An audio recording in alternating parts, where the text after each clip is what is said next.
What would you do if your own sister stole your identity for years and then tried to steal your dream career? I should have known something was wrong when my grandmother called Victoria her business partner. I'm Aria Bennett, 29 years old, and I've spent the last 6 years building my career as a freelance graphic designer from the ground up. It wasn't glamorous at first, working late nights in my cramped studio apartment, taking on small projects for local businesses, designing logos for startups that barely had enough money to pay me. But I loved it. Every rejected pitch, every client who ghosted me after the first round of revisions, every time I had to choose between upgrading my software or paying for groceries, it was all part of the journey I chose for myself.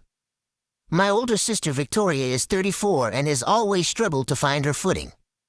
She's bounced between retail jobs for as long as I can remember, never staying anywhere longer than 8 months before something would go wrong. A manager who didn't appreciate her ideas, co-workers who were jealous of her potential, customers who were too demanding. There was always a reason, always someone else's fault. I felt sorry for her, honestly. Our parents died in a car accident when I was 19 and Victoria was 24, and she took it harder than I did. She became responsible for me overnight, made sure I could finish college, helped me move into my first apartment. I owed her a lot, which is probably why I ignored the red flags for so long. The first time I noticed something odd was 3 years ago at our cousin's wedding. I was talking to our Aunt Patricia about a logo redesign I'd just completed for a boutique hotel in Portland, and Victoria appeared at my elbow with a glass of champagne and this bright, slightly manic smile. She slid her arm around my shoulders and said, "We had so much fun with that project, didn't we, Aria?" I blinked at her. "What do you mean we?" Victoria laughed, that tinkling sound she makes when she's performing for an audience. "Oh, come on, don't be modest. We collaborated on the whole concept together. I was thinking we should do more sister projects like that." I was so confused that I just sort of nodded and changed the subject. Later, when I asked her about it privately, she shrugged it off.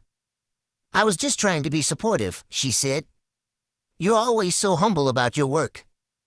I thought it would be nice to hype you up a little." It seemed harmless enough. Maybe even sweet, in a misguided way. Then it started happening more frequently. At family dinners, Victoria would casually mention our design work, our clients, our projects.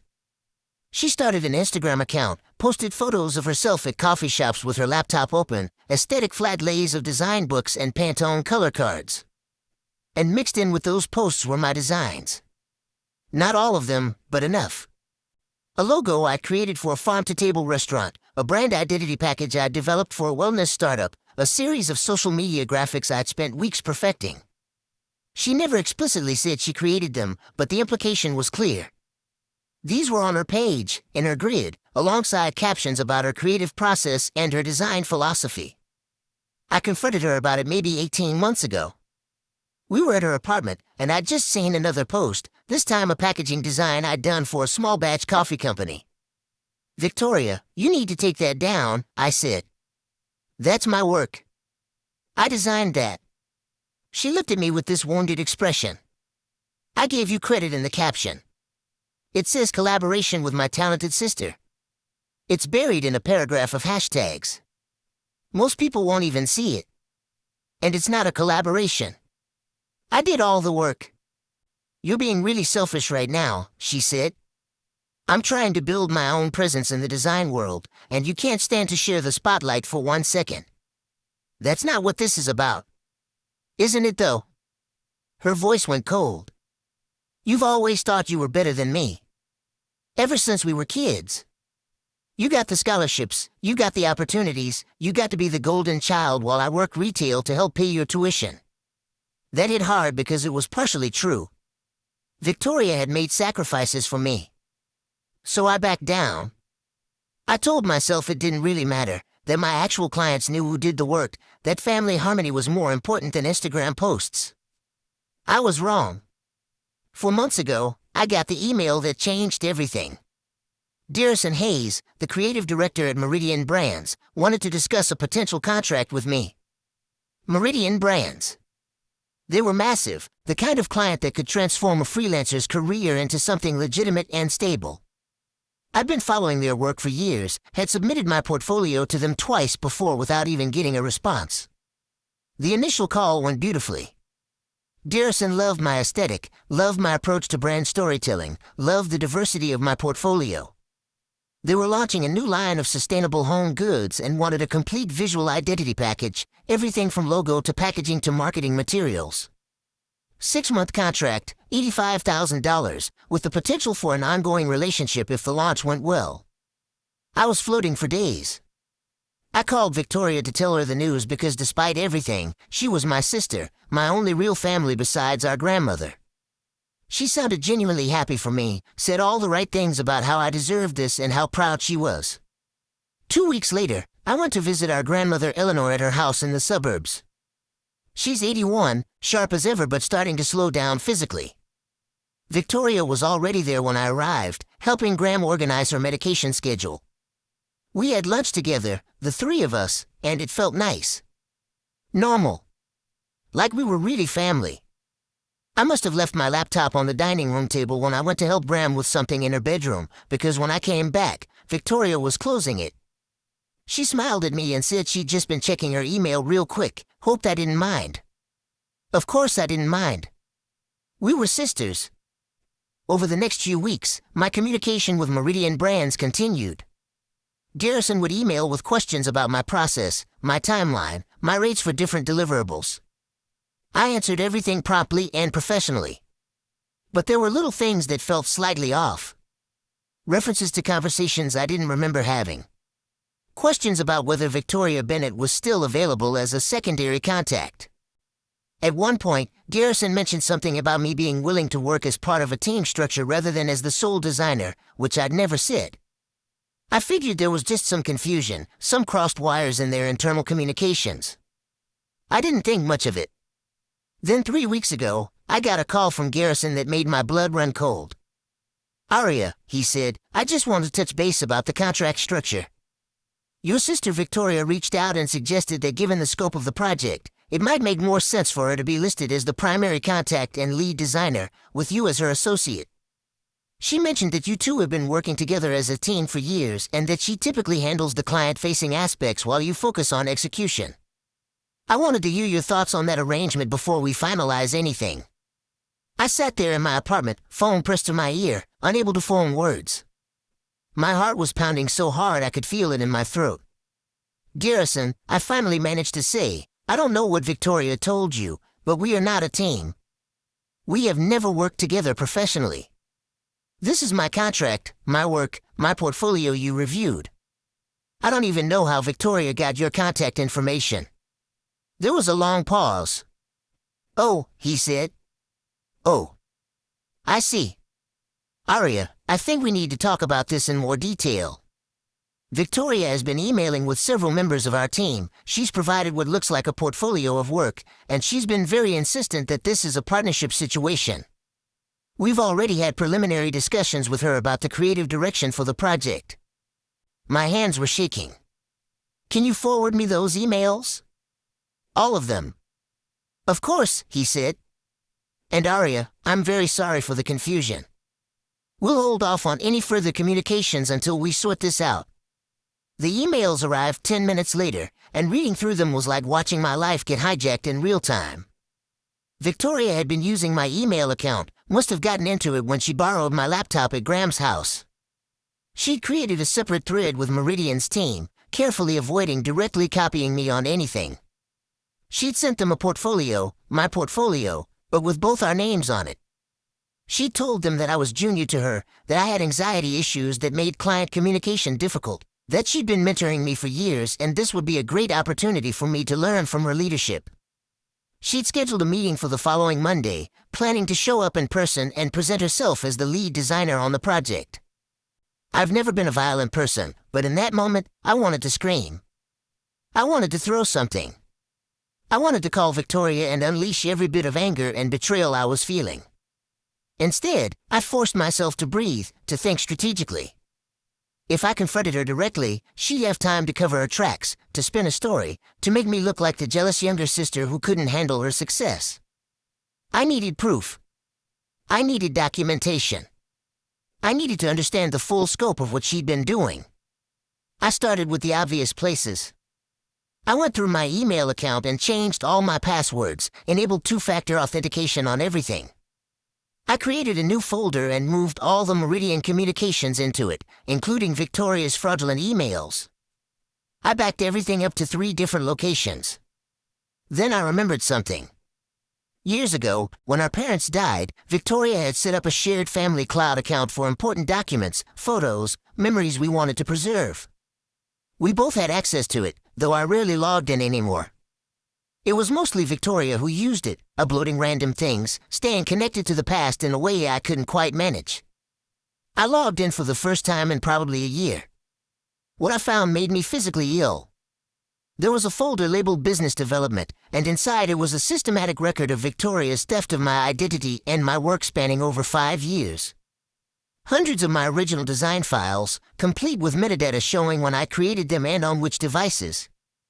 Screenshots of my client communications, my invoices, my contracts. She'd been documenting everything, collecting evidence of my work like she was building a case file. But it was worse than just theft. She created her own versions of my client contracts with both our names on them. She'd drafted a business proposal for a design firm called Bennett Sisters Creative, complete with a fake business registration, a fake client list that was actually my client list, and projected revenues based on work I'd done alone. She'd never registered the business legally, but she'd clearly been planning to. There were notes. Actual notes where she'd written out plans. How to gradually position herself as the senior partner. How to transition my clients into thinking of us as a unit. How to leverage our family relationship to make it awkward for me to contradict her story publicly.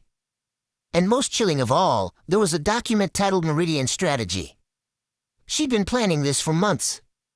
She knew I'd submitted my portfolio to them before. She'd been checking my email regularly, had seen Garrison's initial outreach before I did, and had immediately started laying the groundwork to insert herself into the opportunity.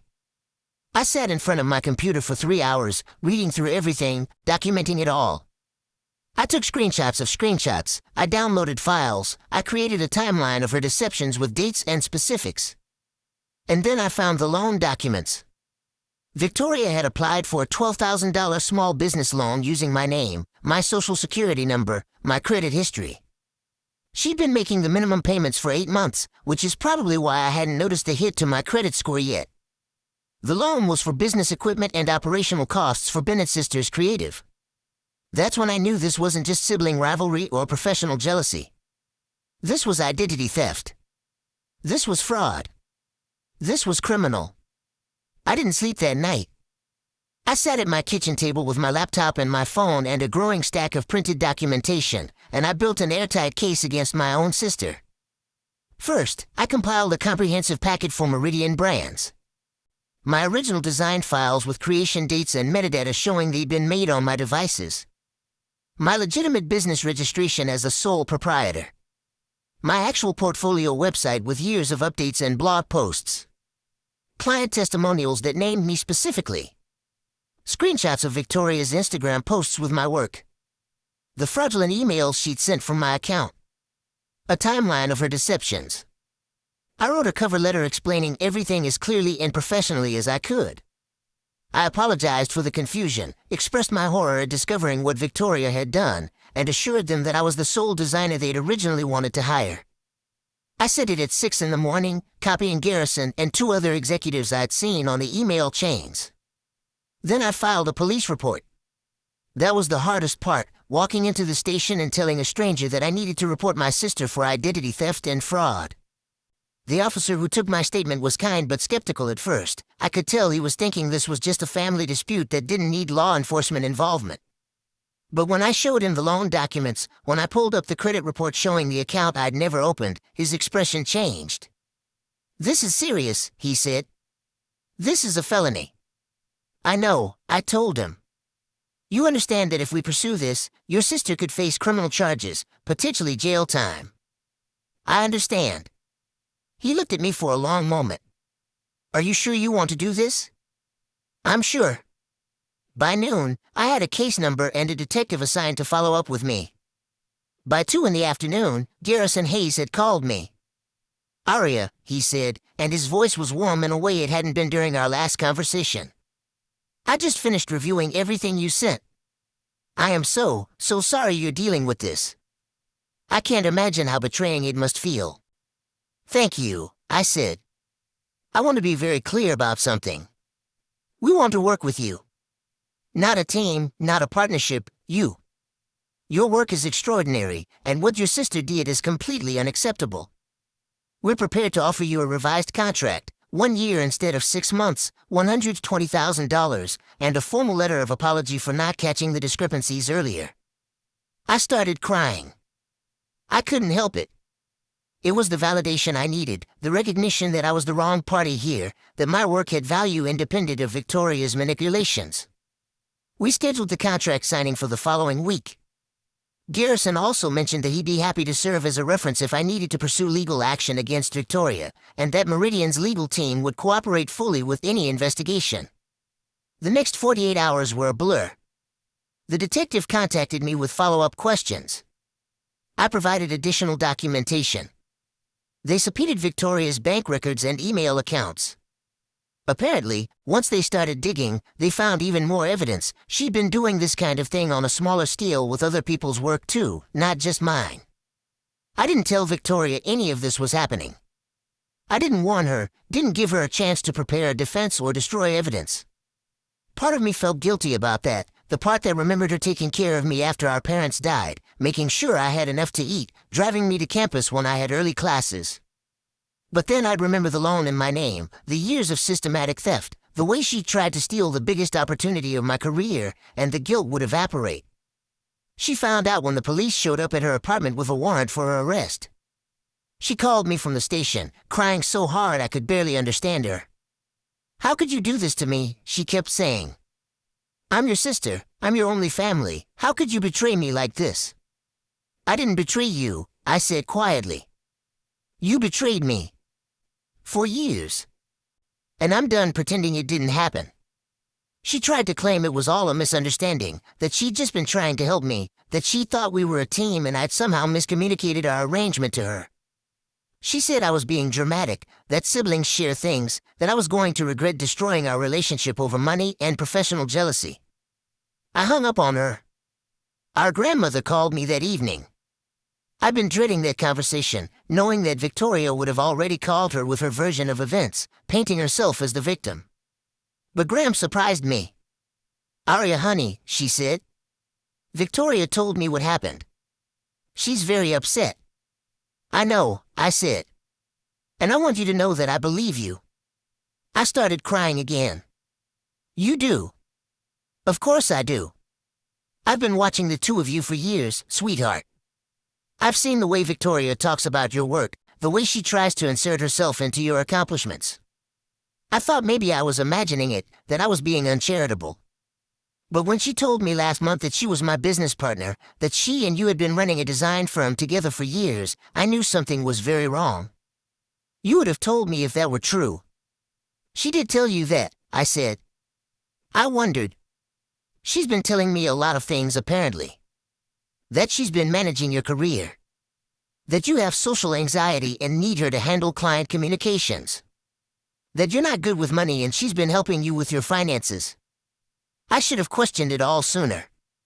I should have protected you better. Graham, you couldn't have known." "Maybe not," she said.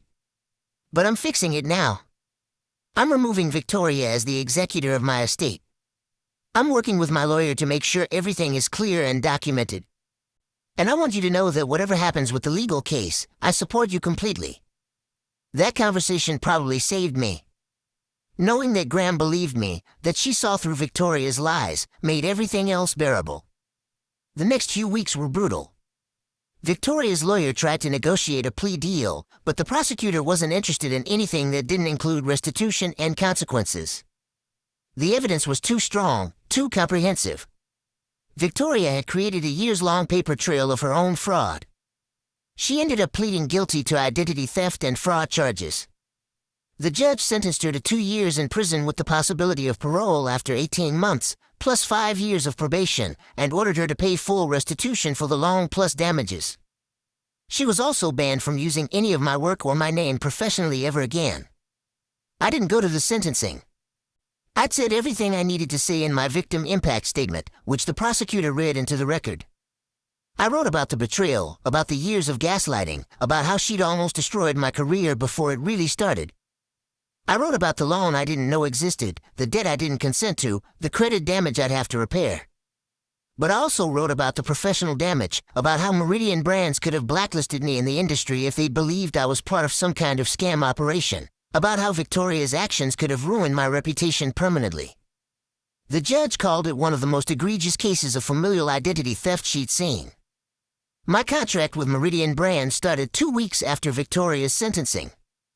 I threw myself into the work with an intensity that probably wasn't entirely healthy, but it felt good to focus on something positive, something I'd earned through my own talent and effort. The project exceeded everyone's expectations. The sustainable home goods line launched to incredible reviews, and Meridian's marketing team credited my design work as a major factor in the success. They featured me in their press releases, did a spotlight interview with me for a design podcast, introduced me to other companies in their network. Within 6 months, I had more work than I could handle. Within a year, I'd hired 2 junior designers to help me manage the volume. I officially registered my own design firm, Bennett Creative Studio, with my name only on everything. The story of what happened with Victoria ended up spreading through the design community, not because I told it, but because people talk and the case was public record. To my surprise, instead of damaging my reputation, it seemed to enhance it. Other designers reached out to share their own stories of work being stolen, of credit being misappropriated, of the difficulty of protecting your creative output.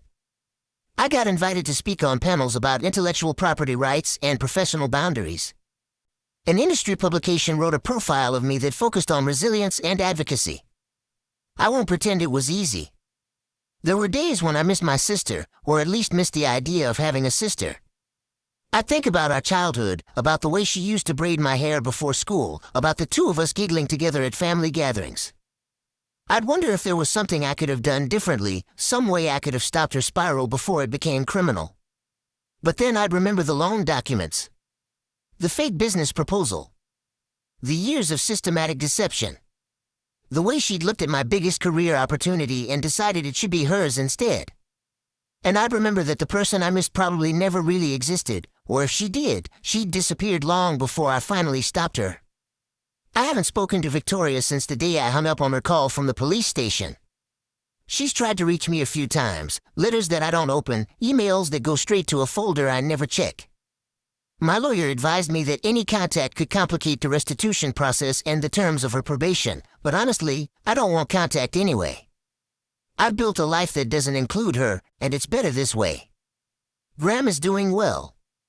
She's proud of me, tells everyone at her book club about her granddaughter, the successful designer.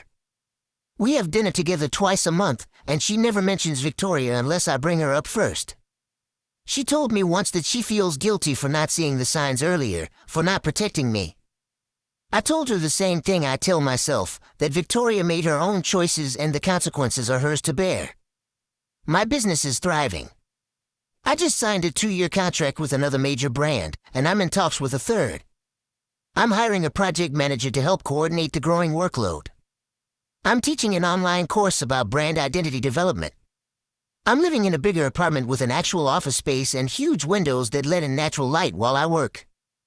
I'm building the life I always wanted, the one I earned through my own effort and talent and persistence.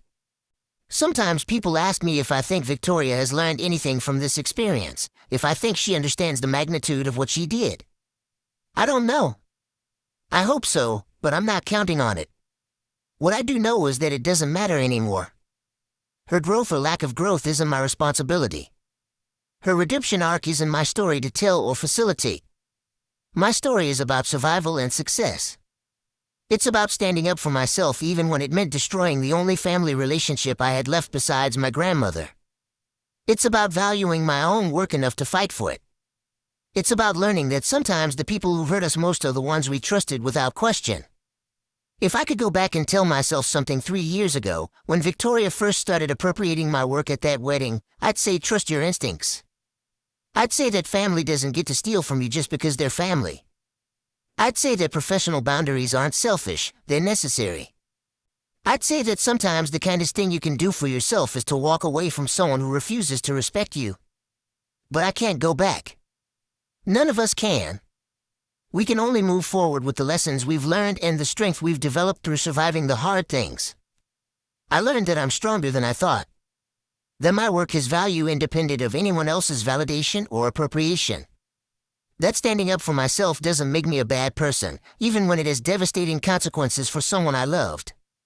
That sometimes the right choice and the painful choice are the same choice. I learned that I don't need Victoria to be successful. I don't need her approval or a partnership or a presence in my life. I am enough on my own, and my work speaks for itself. And maybe most importantly, I learned that the life I'm living now, the one I built from scratch and defended fiercely, is truly mine. Not borrowed, not shared, not stolen. Mine. Every morning, I wake up in my sunny apartment, make coffee in my kitchen, and sit down at my desk to create things that matter. I answer emails from real clients who hired me for my actual talent. I manage projects that have my name on them, just my name. I make decisions about my business, my career, my future. It's not the life I imagined when I was younger and Victoria was my protector, my mentor, my big sister. It's better. Because it's real, and it's earned, and it's completely, entirely, permanently mine. Some days are harder than others. I'll see something that reminds me of Victoria, a design aesthetic she would have liked, a restaurant we used to go to together. I'll feel a pang of sadness for what could have been, for the sister relationship we might have had if she'd made different choices. But then I'll look around at everything I've built, everything I've accomplished, everything I've protected by refusing to let her steal my identity and my future. And I'll remember that I made the right choice. Justice isn't always satisfying in the moment. It's not always clean or simple or free of collateral damage. But it's necessary. And sometimes, when you're lucky and brave and persistent enough, justice actually prevails. My life now is proof of that. Every contract I sign, every design I create, every client who trusts me with their vision, it's all evidence that standing up for yourself is worth it. That protecting your work and your identity and your boundaries is not just acceptable but essential. Victoria tried to steal my life, piece by piece, opportunity by opportunity, until she finally overreached and tried to take the biggest piece of all. She failed. I stopped her. And now I'm living the life she wanted for herself, the one she tried to claim as her own. But here's the thing she never understood: you can't steal someone else's success. You can steal their work, their contacts, their opportunities. You can steal their identity and their credit and their email account. But you can't steal the talent and the drive and the vision that created success in the first place. Those things are intrinsic. They're developed through years of practice and failure and growth. They're earned through late nights and rejected pitches and slow, steady improvement. They're built on a foundation of genuine skill and passion and commitment. Victoria wanted the results without the work. She wanted the recognition without the talent. She wanted my life without understanding that my life was built on thousands of hours of effort she never saw and sacrifices she never acknowledged. So she tried to take it.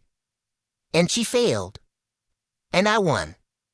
Not just in the legal sense, though that victory was important and necessary, but in the deeper sense of proving to myself and the world that my work has value, that my talent is real, that my success is legitimate and earned.